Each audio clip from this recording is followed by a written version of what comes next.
Caros alunos, o vídeo hoje é a respeito ah, de um exercício que já foi feito em sala de aula, mas eu estou gravando esse vídeo para que vocês possam rever aquilo que foi apresentado na aula, e é a respeito da seguinte questão, em que há um monocristal de cobre, cujo diâmetro desse cilindro monocristalino é de 1 milímetro, e ele é carregado na direção, o carregamento uniaxial dele ocorre na direção -1, 2, 3. No preâmbulo do exercício, no enunciado dele, diz que o deslizamento vai ocorrer em um plano 1, 1, 1, que é o que está desenhado aqui. Esse plano 1, 2, 3 está desenhado, não é nada mais do que a normal à direção -1, 2, 3, perdão. Lembrando que para os sistemas cúbicos, a normal a um plano vai ter o mesmo índice do próprio plano. Fazendo a reversão desse conceito, então, para uma direção -1, 2, 3, o plano que é normal a essa direção vai ser o plano -1, 2, 3. E o plano de deslizamento escolhido vai ser o 1, 1, 1. Lembrando que no cúbico de face centrada, os planos da família 1, 1, 1 são os mais propícios ao deslizamento, que são os planos mais compactos. Mas para esse exemplo, e para simplificar, foi escolhido que o deslizamento vai ocorrer apenas ou preferencialmente no plano 1, 1, 1. Então, as perguntas que são estabelecidas no exercício são as seguintes. Primeiro, qual o sistema de deslizamento primário? Qual a carga produzida necessária para produzir o deslizamento nesse sistema primário? Quais os índices das direções das linhas de discordâncias em aresta e espiral? Qual o índice do semiplano da discordância em aresta? Bom, lembrando que o sistema de deslizamento é constituído de um plano de deslizamento e uma direção de deslizamento. Então, só relembrando aqui para vocês um esquema de um plano 1, 1, 1, representado aqui na figura abaixo. E lembrando que esse plano 1, 1, 1 apresenta 3 direções possíveis de deslizamento, que são essas indicadas pelas setas pretas. Aqui, por exemplo, eu começo embaixo pelo 1, 0, -1, que tem um equivalente, que é o -1, 0, 1, que não é nada mais do que essa mesma direção, porém em um outro sentido, que eu represento aqui. No outro caso, tem o -1, 1, 0, e tem seu equivalente num outro sentido, que é 1, -1, 0. Pode ser representado pela seta no outro sentido. E o terceiro possível é o 0, -1, 1, cuja direção no outro sentido está o 0, -1, 1. Então, essas são as 3 direções possíveis para o deslizamento. Tá? Essas equivalentes, por exemplo, a -1, 1, 0 e a 1, -1, 0, quando a gente pensa na questão do deslizamento nessa direção, vai só significar se vai, por exemplo, à direita para a esquerda ou para frente para trás. Baseado nisso, e dado que esse plano tem 3 direções possíveis, a gente precisa definir qual sistema, qual conjunção de plano e direção vai ser a mais propícia. Para isso, a gente vai usar como uma equação, a equação da tensão crítica resolvida, a tensão cisalhante resolvida crítica, que é indicado por esse termo aqui, tal RC, e ela é relacionada à tensão uniaxial, que é o sigma, cosseno θ, cosseno lambda. O cosseno θ, relembrando, é o ângulo entre a normal do plano de deslizamento e a normal do plano transversal à aplicação da carga. Lembrando que a carga está sendo aplicada na direção -1, 2, 3.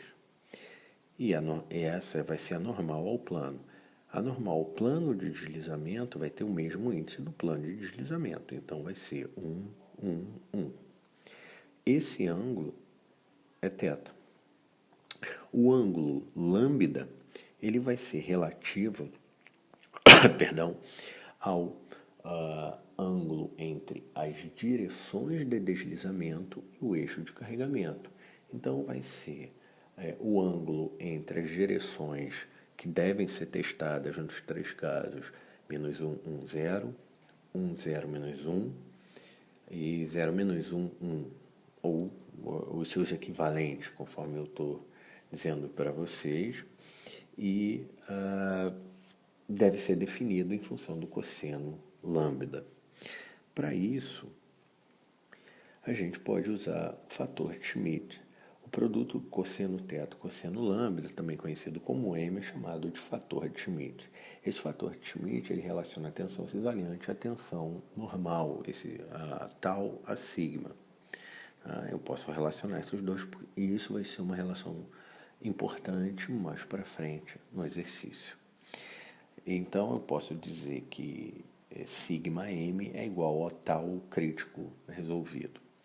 Relembrando como eu posso, através dos índices, tirar o cosseno do cosseno de θ, ou cosseno de lambda, ou cosseno de qualquer outro ângulo entre dois vetores, por exemplo, tem essa relação que cosseno θ é em cima H1, H2, mais K1, K2, mais L1, L2, lembrando que H1, K1, L1 são os índices de um primeiro vetor e H2, K2, L2 são os índices de um segundo vetor, dividido pelo módulo de cada um desses vetores.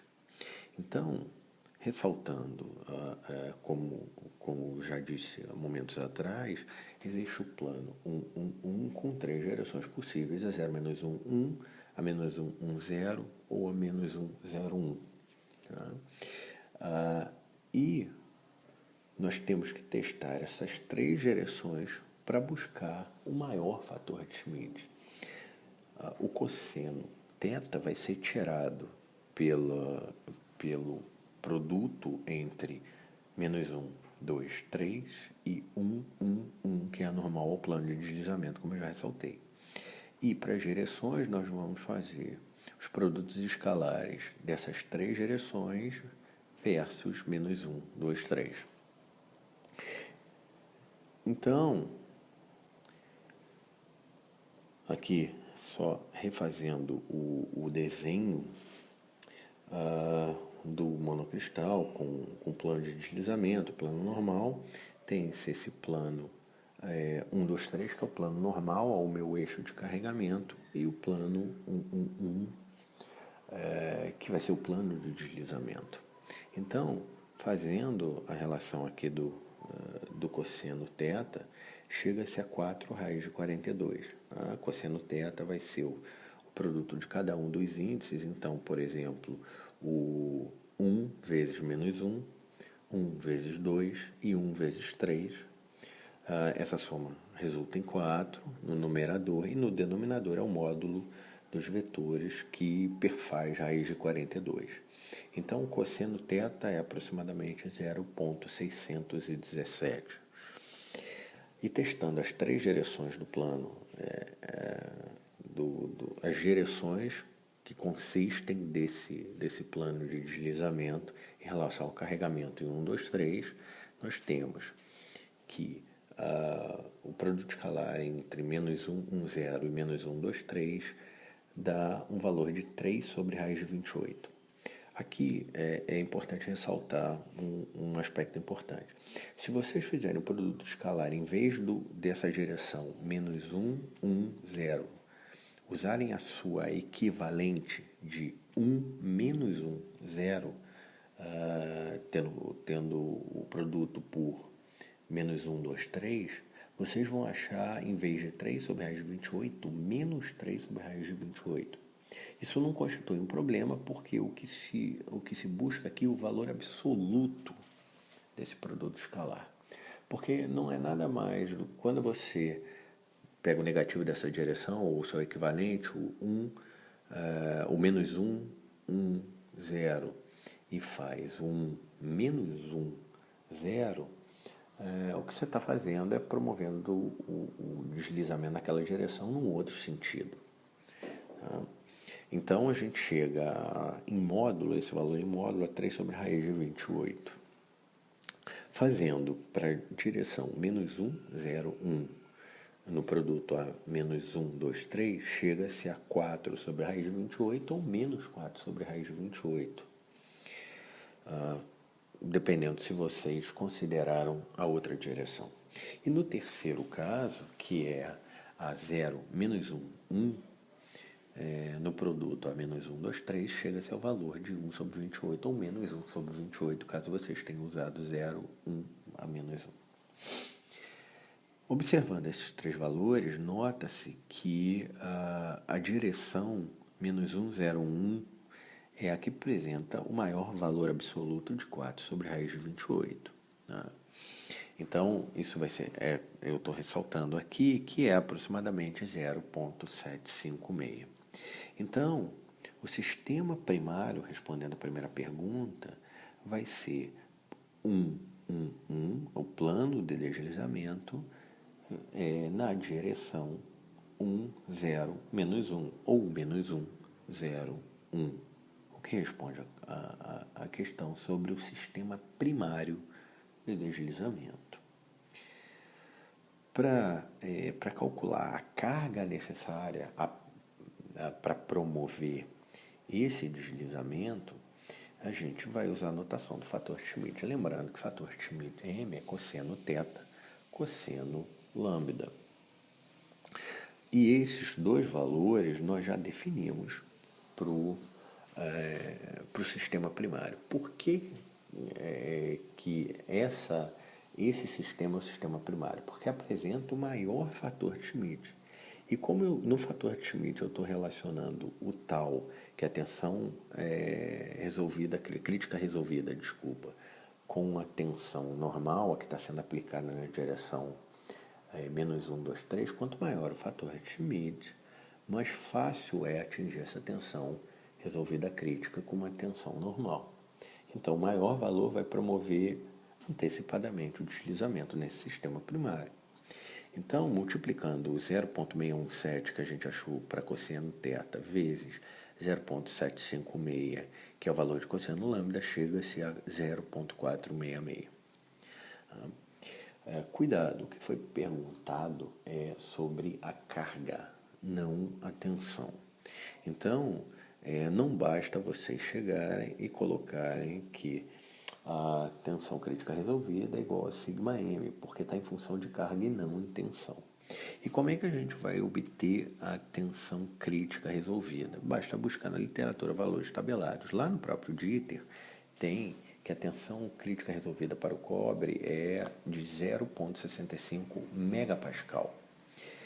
Então, colocando esse valor de 0,65 sendo igual a sigma vezes 0,466, esse 0,466 é o que nós calculamos aqui como o fator Schmidt, chega-se a 1,4 megapascal, tensão normal aplicada para promover o deslizamento.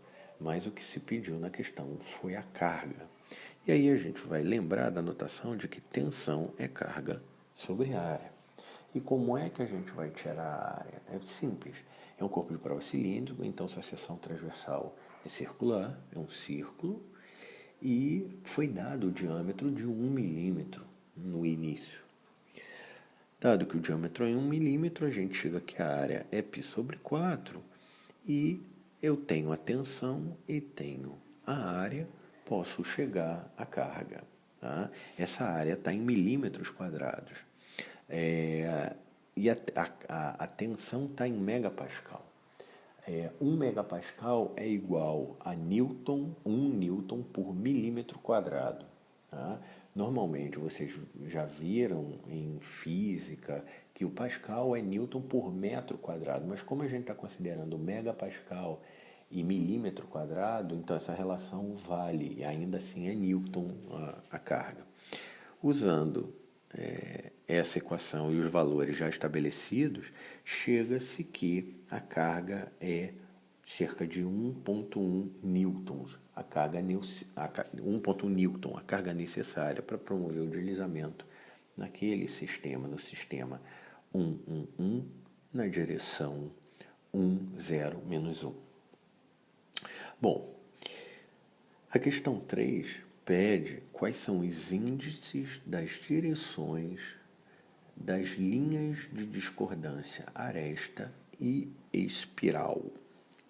Bom, lembrando que na aresta, o plano de deslizamento da aresta foi o plano que foi dado no enunciado da questão. Então, esse é um plano 1,1,1. A normal a esse plano é uma direção 1,1,1. E a direção de deslizamento dessa discordância vai ser a direção -1,0,1, a direção primária que a gente acabou de ver. Então, o que se pede é o índice da linha de discordância, que é essa última seta preta que foi representada, que eu vou destacar aqui também em vermelho por cima.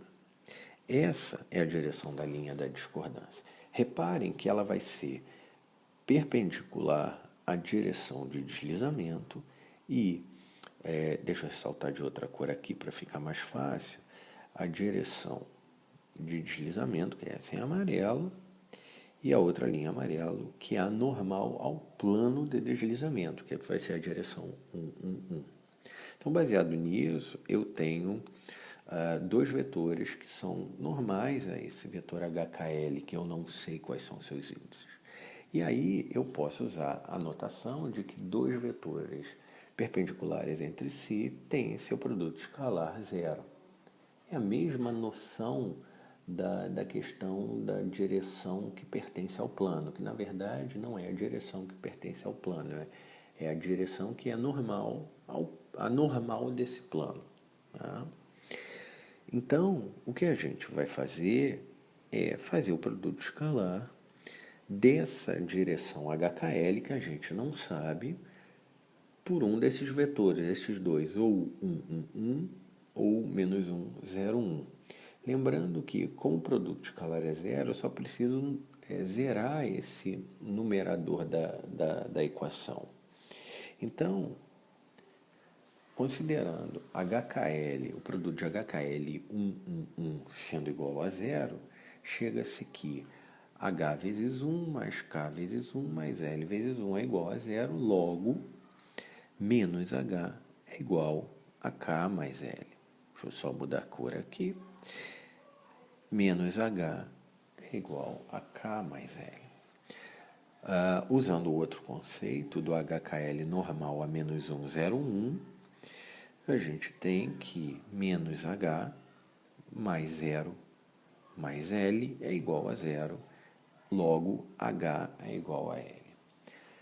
E a gente pode pegar aqui esse H igual a L e substituir no termo anterior para descobrir K. O que a gente chega a K como sendo igual a menos 2L. Então, esse vetor desconhecido vai ser um vetor do tipo L menos 2L, né? L menos 2L e L. O que a gente quer são os índices, então o valor de L não é importante, eu posso colocá-lo em evidência. Então, os índices da linha de discordância em aresta é representado por 1 menos 2, 1. Bom, e aí fica a pergunta. Para aresta é 1 menos 2, 1. E para uma discordância espiral, como seria? Aí, basta lembrar de algo que eu já falei nas aulas. Numa discordância espiral, a linha da discordância é paralela ao vetor de Burgers, que é o vetor de deslizamento que ocorre. Bom, e qual seria o vetor de deslizamento, a direção de deslizamento? A gente já definiu que é o menos 1, 0, 1. Se a linha da discordância é paralela a esse vetor, logo o índice da linha da discordância vai ser igual ao índice da direção de deslizamento, que é menos 1, 0, 1 ou 1, 0, menos 1. Tá? Eu vou botar aqui ou 1, 0, menos 1. Que é só o vetor no outro sentido, mas na mesma direção. Bom, mais fácil do que parece numa primeira análise do enunciado. Tá? Então, essa é a questão 3. A questão 4 rege sobre o índice do semiplano da discordância em aresta. Cuidado na hora que vocês lerem o enunciado, que ele parece muito mais complicado do que na prática o é. Reparem o seguinte, esse aqui, né, que eu estou ressaltando em vermelho, é o semiplano da discordância em aresta. E esse plano tem uma normal que coincidentemente, ou não coincidentemente, equivale a direção de deslizamento, o que é óbvio que esse semiplano vai se mover na direção de deslizamento, vai se mover na direção da normal a ele. Então, essa normal vai ter o mesmo índice do plano. Então, o índice do semiplano é menos 1, 0, 1, que é o mesmo índice da direção de deslizamento. Bom, e isso fecha toda a questão. Né?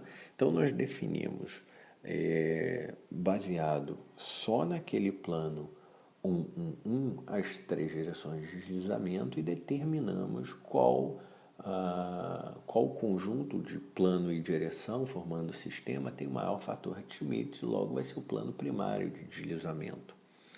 A partir disso, nós também podemos determinar qual foi a carga, determinamos antes a tensão normal necessária para promover o deslizamento desse plano e a carga necessária que vai ser transformada numa tensão baseada na sua área transversal.